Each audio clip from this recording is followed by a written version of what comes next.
Sometimes when you can't ride because we've had torrential rain, I've got a stinking cold, you just got to do second best. Try and get a bike fix by maybe doing some maintenance. That's what I do anyway.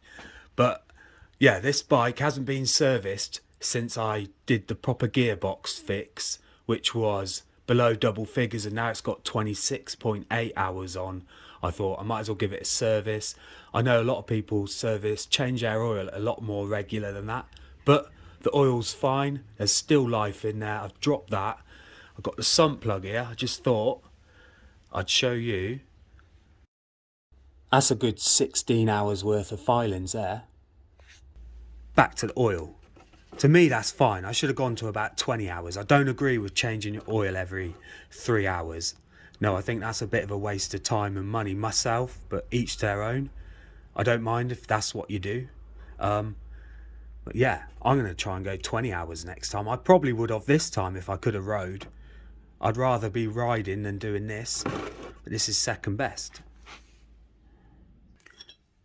Something else I've picked up on, and that is when I went to get out the sump plug, I couldn't get the socket on because, well, the hole doesn't line up now, and if I could get a socket, there was no space to even get the socket on, so I had to use a spanner.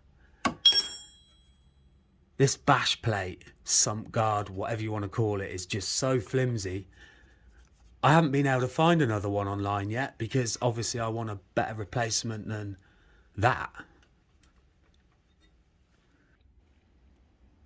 You've caught me halfway through the job because first thing I did, I wanted to lube up my throttle cable, and straight away I noticed this. And when I was riding,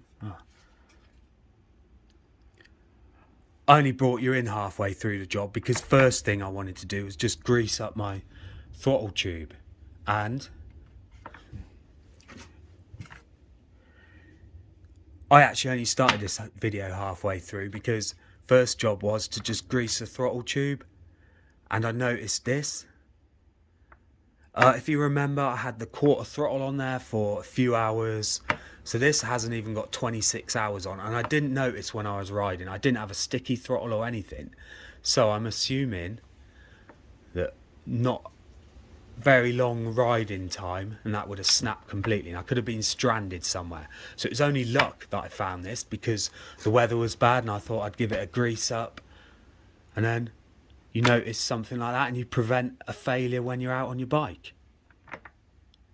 I've never had a throttle cable fail on me while I've been out, so I'm glad that's been prevented, but I will keep a closer eye on that. I don't know why it's worn so much.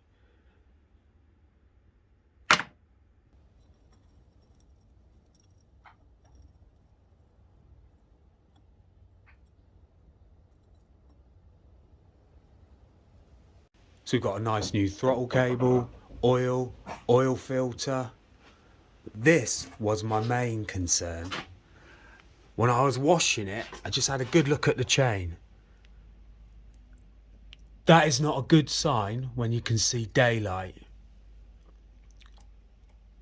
through your sprocket and chain when you pull it off the back.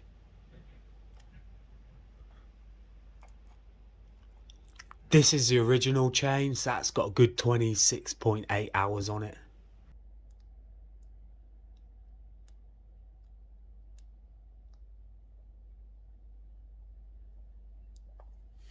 Also, that play in the links is a good indication this chain is shot.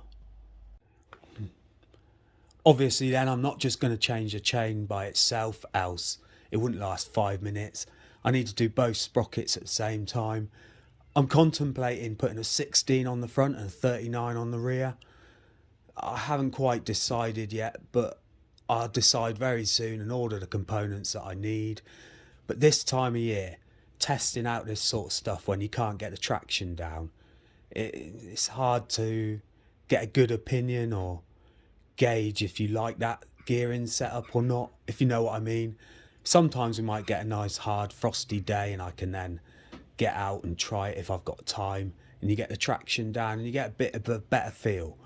But usually when it's wet and boggy, you're just losing traction, you're just spinning, you can't tell what that gearing's doing. That's just my opinion. Another little job I did off camera was I just checked all my spokes. The front wheel was good. The rear wheel, there was a couple of spokes that needed retensioning, but that wasn't a problem. This is just what you expect from a pit bike. All that's left for me to do then is decide what gearing I'm going to go for, order up the sprockets and chain, fit them, and I think that bike's in tip-top condition, ready for its next outing. Now, I'm just starting to get a good feel for this bike. I've spent quite a bit of time on it now. I definitely feel a lot more happier with it now than I did this time last year. It's sort of growing on me. Like I said, I've spent quite a bit of time on it. I'm starting to enjoy it. I trust it. It's actually turning out to be quite a good machine, I would say. You could say this update is also a bit of behind the scenes kind of edit, because people don't always see this side of biking. Trust me, there's a lot of time spent maintaining bikes and keeping them in tip-top condition, ready for their next outing. And also, this hopefully helps prevent any silly failures whilst you're out on the bike, because, well, for example, that throttle cable that I discovered was only held on by like one strand. Well, it wasn't going to last very long, and could you imagine getting kitted up, and maybe if you've got to transport your bike quite far or get it to wherever, then that would have snapped. There'd be a lot of wasted time, and that really could have been prevented if you do these kind of checks and show your bike a bit of TLC as often as possible. Thanks for watching then. Hope you enjoyed this upload. MOTO Machines out.